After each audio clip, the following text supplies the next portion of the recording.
Hello students, this is Jayapai speaking. In this class, let us study something about demineralization of water by ion exchange resins. In our previous classes, we were discussing something about sewage and its treatment. We did study, in detail about three different types of sewage treatment. That is primary treatment, secondary treatment and tertiary treatment. In this class, it is all about demineralization of water by ion exchange resins. Let us see what is this demineralization all about.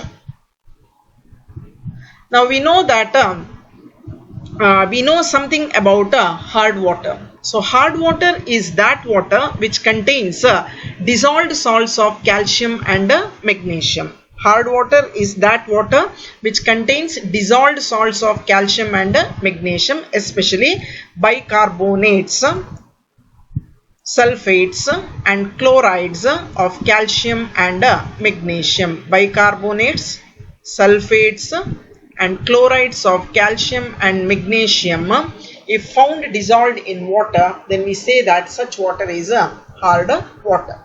The process by which we remove all the hardness causing cations and anions is called demineralization of water.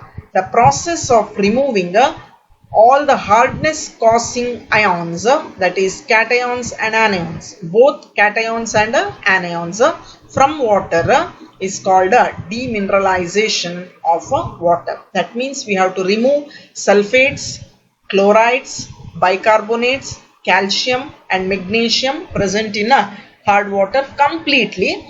Then we say that it is a demineralized water.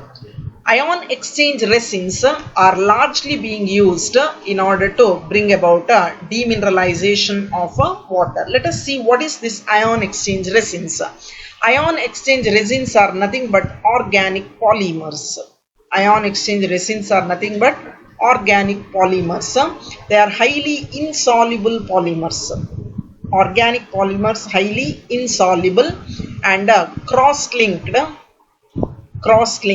polymers, and they are long chain polymers. Long chain, cross-linked, insoluble organic polymers. They have microporous structure with functional groups for the exchange of ions. Their structure is considered to be microporous in nature, and they contain such functional groups which are ready for exchange of ions present in hard water. So they have microporous structure with functional groups for exchange of ions with hard water. Moving on. The ion exchange resin normally used for the demineralization purpose is styrene divinyl benzene copolymer. It is styrene divinyl benzene copolymer is extensively being used in the demineralization of water. Depending upon the functional groups attached to the resins, there are two types of ion exchange resins, or they are classified as cation exchange resins and anion exchange resins. So ion exchange resins are broadly classified into two types, cation exchange resins and anion exchange resins. It all depends upon the functional groups present in the resins. And the cation exchange resins, if you take these resins, have the functional groups such as sulfonic acid groups and carboxylic acid groups. So cation exchange resins are having functional groups such as SO3H or COOH. This is sulfonic acid group and this is carboxylic acid group. They are called cation exchange resins. And they are capable of exchanging their H plus ions with the cations of the water sample. So they have here H plus ions. They are capable of exchanging their H plus ions with the cations of the water sample. Cations present in the water sample. What are the cations present in the water sample? That is calcium Ca2 plus and magnesium, that is Mg2 plus. So if H plus ions are replaced by either calcium and magnesium, then we say that exchange of H plus has taken place by calcium and magnesium, and that is what it is happening in the case of cation exchange resins. They are capable of exchanging their H plus ions with the cations of the water sample. The cation exchange resins are generally represented as RH plus. So cation exchange resins are represented as RH plus. R is polymer moiety, and in that you have a H plus, that is SO3H you can say. And anion exchange resins, these resins are having the functional groups such as amine or quaternary ammonium groups. They have the functional groups such as amine and quaternary ammonium groups with their hydroxides as salts. That is, this kind of group is present in anion exchange resins, that is quaternary ammonium groups. Whereas cation exchange resins, you have the functional group either sulfonic acid group or a carboxylic acid groups. They have H plus ions in them, and they are capable of exchanging their H plus ions with the cations of the water sample.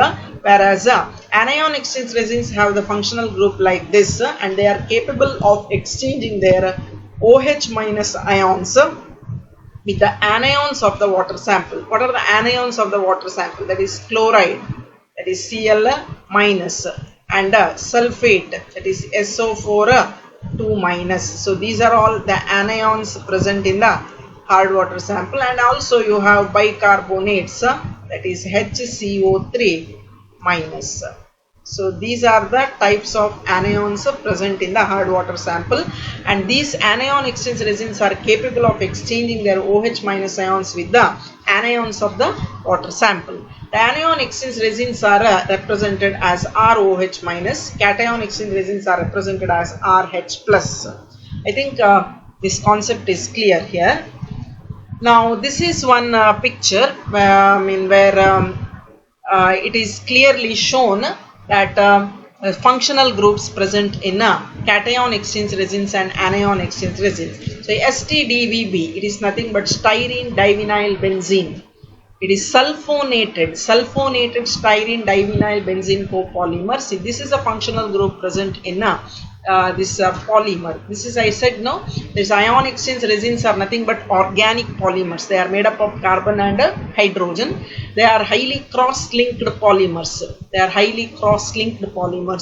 are long chain polymers, and they are highly insoluble, and they contain the functional groups that is either SO3H or COOH, and they have this H plus ions capable of exchanging their H plus ions with the cations of the water sample. On the other hand, you have quaternary ammoniated styrene divinyl benzene copolymer, that is anion exchange resin, and here you have the functional group that is NR3 plus OH minus, and this OH minus ions, it is capable, its OH minus ion is capable of exchanging itself with the anions of the water sample or anions of the hard water sample,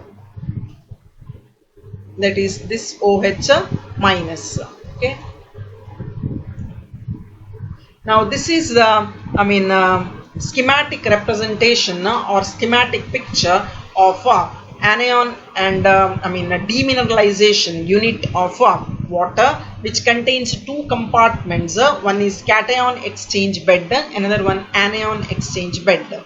So this diagram is all about the unit of demineralization process, in which demineralization water is carried out, and you have here two compartments. One is cation exchange compartment, another one anion exchange compartment or bed. And this cation exchange compartment, it is connected to the acid chamber. So cation exchange compartment is in contact with the acid chamber, and anion exchange bed is in contact with the alkaline chamber. That is, these two chambers or these two acids and bases, they are used to regenerate the respective compartments after the demineralization process is brought about. Now the water sample, first you have to take the water sample containing the minerals, especially calcium sulfate, calcium chloride, calcium bicarbonate, and similarly magnesium sulfate, magnesium chloride, and magnesium bicarbonate. And this water containing all these anions and cation, it is first passed through the cation exchange bed. So this is a cation exchange compartment. The hard water containing all the ions, that is calcium, magnesium, sulfates, chlorides, and bicarbonates, all the ions are made to trickle down here, that is on the cation exchange bed.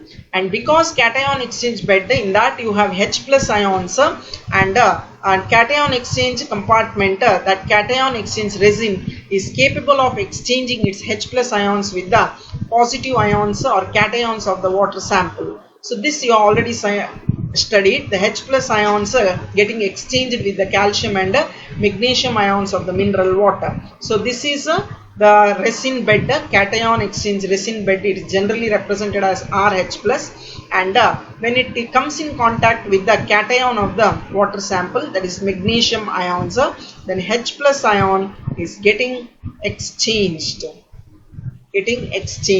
So the place of H plus ion is now occupied by magnesium ion, that is Mg2 plus. So one H plus ion, two H plus ions, they get successful, at a time they get substituted by one Mg2 plus ions, and 2 H plus ions get released to the water sample. So from the water, magnesium ions will move into the bed, and from the bed H plus ions will go into water.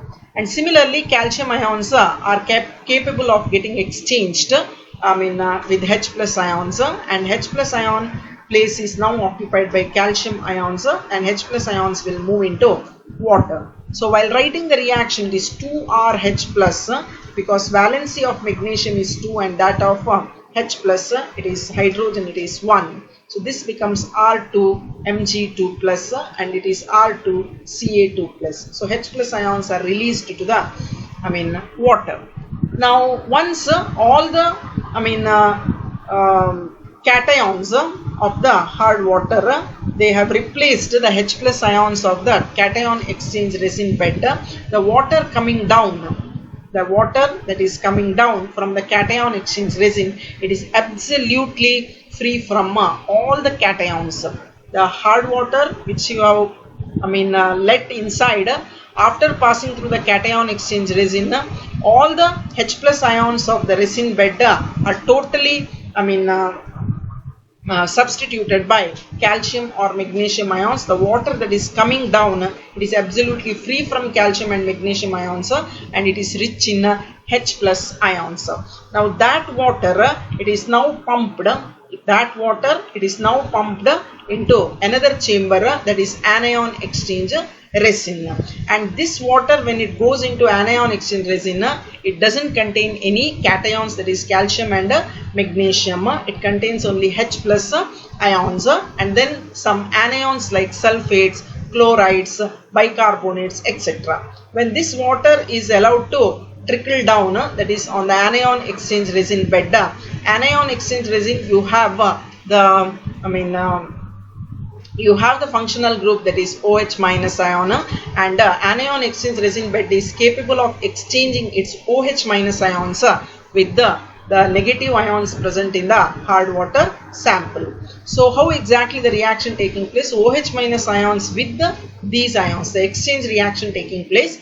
Now ROH minus plus Cl minus, this OH minus ion, it is getting exchanged with Cl minus, and in place of OH minus, now you have RCl minus. Now here also OH minus is getting replaced by now sulfate ions, but two OH minus ions are exchanged with one sulfate ions, because valency of sulfate is 2 and OH minus is 1. Therefore it becomes SO4 2 minus, then it becomes R2. So R2 SO4 2 minus and 2 OH minus ions get released to water. And similarly ROH minus reacts with bicarbonate ion and OH minus ions get replaced by the bicarbonate ions and OH minus ions are released to the water. So once that water comes down from the cation exchanger, once the water comes down from the anion exchanger resin bed, so once it comes down here, it is absolutely free from both the types of ions, that is cation of the hard water as well as anions of the hard water, and it is rich in only H plus and OH minus ions, and H plus and OH minus it is collected here, and that is called demineralized water, or sometimes it is called soft water. And this water is absolutely free from your calcium and magnesium ions, sulfate ions, chloride ions and bicarbonate ions. Now this H plus and OH minus, you get water here. After the production of large amount of demineralized water, the ion exchange capacity of both the resin beds is completely lost now. So once you are producing large amount of demineralized water here, these beds have completely lost their ability to do further, to bring about further reaction, and we say that both the beds are completely exhausted. They need to be regenerated. If they are not regenerated, then further demineralization process cannot be brought about. How exactly they are to be activated or regenerated? The cation exchange resin is regenerated by passing dilute solution of HCl through the resin bed. So earlier in the picture I showed you that cation exchange resin bed is in contact with the acid chamber. So once this bed is completely exhausted, all its H plus ions are substituted by either calcium or magnesium ions. It needs to be regenerated so that it can be utilized for demineralization purpose. Then here one injector is there. Once the injector is pushed here, once the injector is pushed here, then automatically acid gets sprinkled on this cation exchanger resin bed. Once acid comes in contact with the cation exchange resin bed, the following reactions take place. In the resin bed now you have calcium ions. When you are treating it with HCl, H plus ions will go to the resin bed and calcium ions come out of the resin bed. Calcium ions will come out of the resin bed and in the form of a salt, that is calcium chloride, and it forms a calcium chloride. And similarly magnesium ions also come out of the resin bed and they form magnesium chloride, and the cation exchange resin bed is now regenerated, that is RH plus. And the resin bed is now washed with the soft water. This bed is now washed with the soft water in order to remove, that is calcium chloride and magnesium chloride.